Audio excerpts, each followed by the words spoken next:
Hello, this is Tim from Vintage RC Garage. Today I'm going to do a complete build of my Tamiya BigWig 5857 in normal time.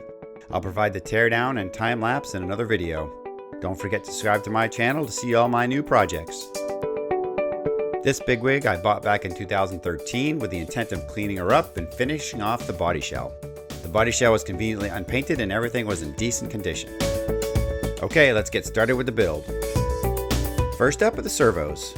The steering servo head is a bit unique in that it has a grooved cylinder that attaches to the servo instead of the more traditional servo head and rod approach. As the servo turns, the teeth in the servo head catch on the teeth on the plate on the chassis. The steering rods connect to the end of the plate, which in turn move the wheels.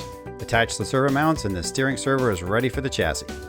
I cheated a bit on the throttle servo setup because the servo was already securely double-sided taped to the servo mount and it didn't need to be removed. The mechanical speed controller was also left attached during disassembly. The steering servo mounts into the front of the tub chassis and is secured with a bright blue brace that fits over the top of the servo head. Another unique part of the steering is that the steering rods are protected with rubber boots that slip over the steering rods. The ends of the boots are held open with a square metal insert. This part is easy to lose. I assume this setup was chosen to keep dust out of the steering. I am not sure how successful it was in practice. The teeth in the steering plate grab the teeth in the servo head. It is all held into place with another brace, this time in eye-catching yellow plastic.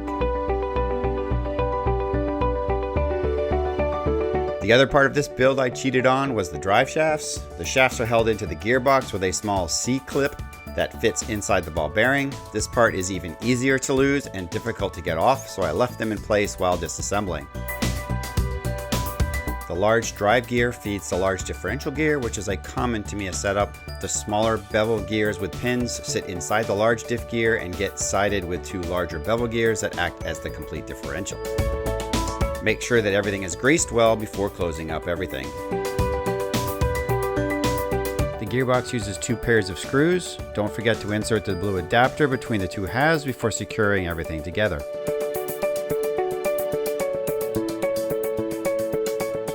This model has a Technigold 540 motor. This motor is adjustable that allows you to tweak power output versus battery consumption at the track.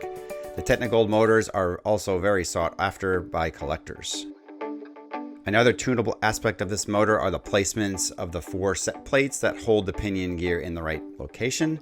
It's different for the 13T and 15T pinion gears. That's it for the rear gearbox assembly. Now let's get cracking on the front gearbox since this buggy is four-wheel drive. The front gearbox is a bit smaller and simpler than the rear. Go ahead and set up the gears the same way as the rear.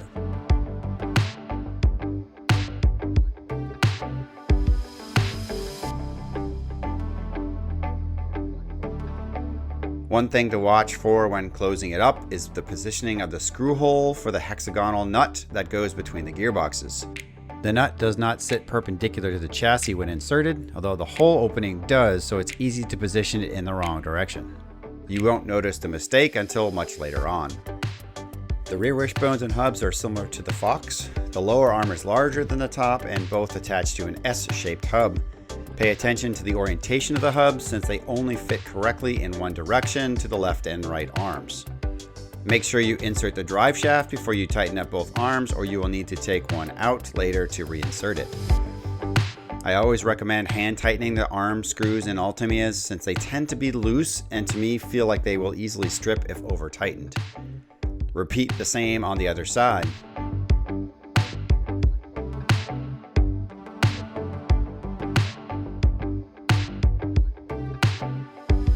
The skid plate attaches with part of the engine guards.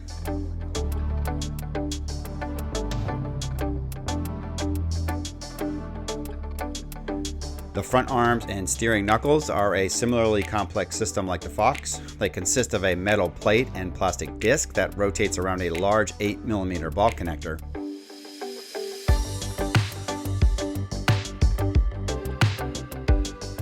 The plate is secured with three small metal screws. This is done on both the top and bottom of the knuckles as well as the left and right sides. These screws are one of the few straight slot screws that are provided in vintage Tamiya kits. In the end, you will make 2 knuckle assemblies. For each arm, it attaches to one of the knuckles with the 3 flathead screws. This means you will do this 4 times, twice on the left and twice on the right.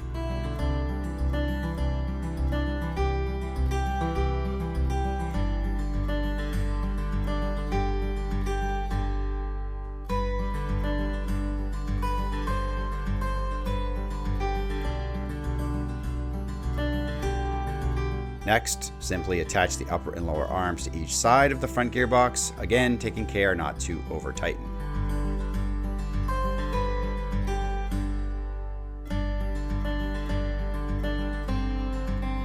Now that the gearboxes are complete, it's time to attach them to the chassis. A set of screws is used under the chassis to secure the rear, as well as some decorative bright yellow exhausts that double as a flashy attachment point between the chassis and the gearbox assembly. Make sure to insert the propeller shaft that drives the front wheels from the rear mounted motor before fully securing the front gearbox. For the front, the shock uprights are built into the chassis attachment as well as the rear. The rear shocks snap into the rear arms and then get attached to the shock mounts on top. Do it all again on the other side. In the front, the lower shocks go between the lower arms and the arm screws pass through the bottom of the shock. It then attaches to the front shock mounts. One more time on the other side.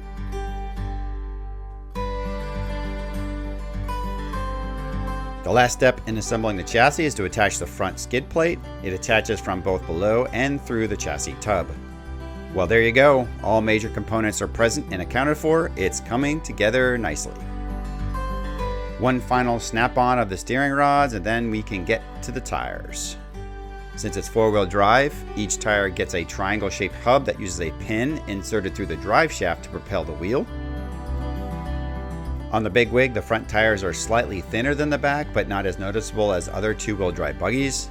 All 4 tires have the mixed round and spiked tire nub design. Repeat for all 4 wheels.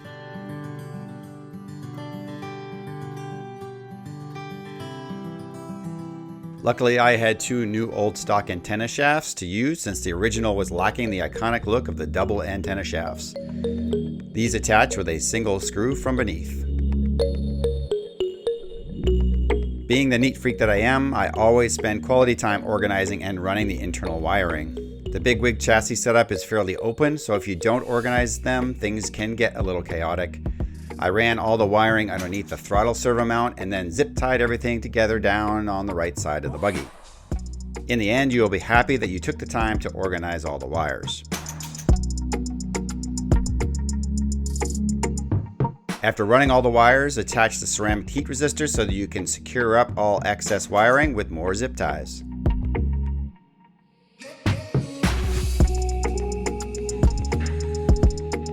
The internals are secured with the chassis cover. The battery pack sits across the chassis and has easy access using body clips that attach to the chassis cover. Well, there you have it, a complete chassis build. This thing shines so well you can see your reflection in the plastic. It's time to move on to the body shell. I did not remove the parts from the shell during teardown. All of that comes off with a few screws. I also trimmed the driver parts from the tree. I did leave some part of the tree attached to help hold the parts during painting, but I wanted to sand and attach the helmet before painting. The head has an opening at the bottom that you can use as a holding point while painting. The first step of any body painting is a good, thorough cleaning. Finger oils can definitely ruin a good paint job, so make sure that everything is clean. I used Tamiya body cleaner for this prep step. I decided to go box art with the paint scheme. It contains white on the wings and blue through the main part of the shell. So first I masked off the color separation with flexible tape and then went back over it with frog tape to prevent bleeding. I also covered the entire top of the shell to avoid overspray, specifically near the rear wing where there are some vertical parts of the shell that are right next to a shell opening and you need to spray sideways.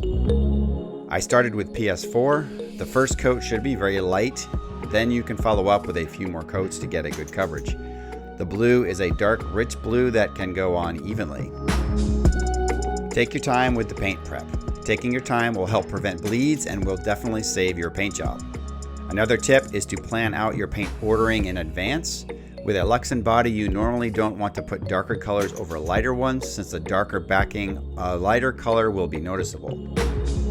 Once the blue is complete, remove only the tape that is covering the white section of the wings, resecure any overspray tape, and you are ready for the white coat. Again, start with a light coat and then reapply more coats later. I used the white to backspray all the blue in hopes of lightening it up a bit. I wish it had been a bit lighter blue to match the box cover, but this is just the real color of the PS4 showing through. You should always back white with silver, so I used silver to backspray everything to make everything look nice and tidy. And there you have it, a completely painted box art BigWig. Now let's remove the tape from the top so you can really get a glimpse of how it turned out.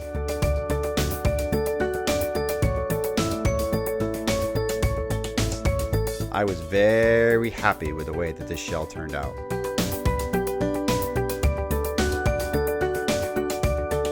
The first step is to glue the helmet together and make sure you give the seams a very good sanding with multiple grits of sandpaper. This will make the final result look spectacular. A quick spray of the helmet with red. I protected the face before spraying with some masking to avoid buildup on the face. I cheated with the steering wheel this time. I used an oil-based Sharpie to get the black gloss look applied. Top it all off with a few layers of clear gloss to get the helmet to make it really shine. I tried a new videoing technique on this one. I think it gives a very good progress view of the entire painting job. Let me know what you think. I went with a yellow driver suit. I decided to go with a bold driver color scheme. I tried to pull out the red and yellow from the decals. I highlighted the suit around the collar with flat red and also the gloves.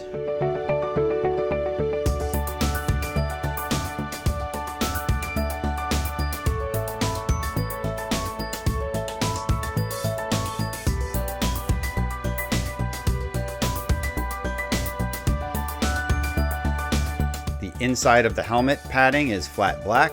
I added a flush face base coat.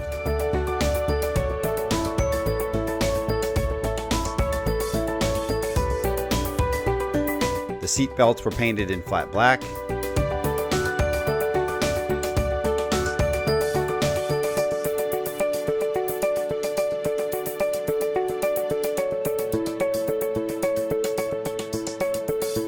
The final step of the body base is to paint the base in a flat black.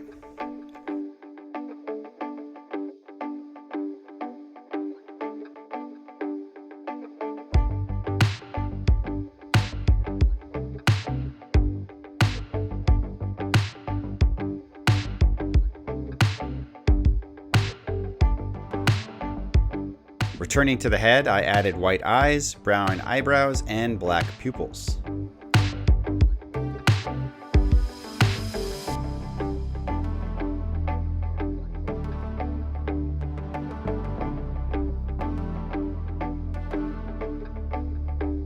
The bodysuit zipper and seat belt buckles were trimmed with silver.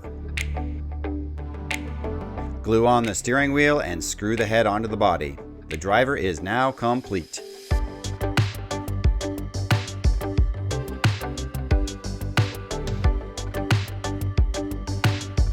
I was worried the driver was a bit Ronald McDonald looking, but once the driver was seated in the shell, I was pleasantly surprised with the outcome. Painting drivers are not my favorite part of the build, probably because I'm not that great at them. All I can recommend is take your time and expect it to be more time consuming than you anticipate. Tape down the driver on top of the shell and resecure all the body hardware.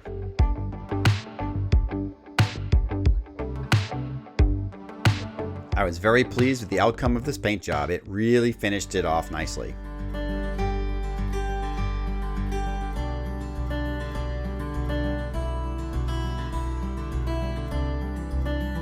Pop on the top, then turn it over and add 2 screws in the front and 2 in the rear, and the shell is ready to go.